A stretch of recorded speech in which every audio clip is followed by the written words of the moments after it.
2 நாளாக உடம்பு முடியாததுனால எந்த வீடியோவும் போட முடியல. அப்புறம் சின்ன ஒரு வேலை தாலுகா ஆஃபீஸில் இருந்தது, அதையும் முடிச்சுட்டு எந்த வீடியோவும் போட முடியல. கம்பேர் பண்ணி காமிச்சிருக்கேன் பாருங்கள். ஒன்று நல்லா க்ளீன் பண்ணது, இன்னொன்று க்ளீன் பண்ணாத விளக்கு. இது வந்து ஒரே ஒரு பொருள் மட்டும்தான் யூஸ் பண்ணியிருக்கேன்.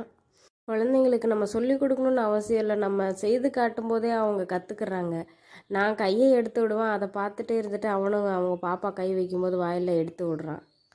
பித்தாம்பரி பவுடர் மட்டும்தான் நான் யூஸ் பண்ணியிருக்கேன். அந்த பவுடர் நானுமே இது வரைக்கும் யூஸ் பண்ணதில்லை. இந்த பவுடர் இப்போ தான் யூஸ் பண்ணுறேன். இதுக்கு முன்னாடி புளி, உப்பு, சோடா உப்பு, இந்த மாதிரி பேக்கிங் சோடா அந்த மாதிரி யூஸ் பண்ணிகிட்டு இருந்தேன்.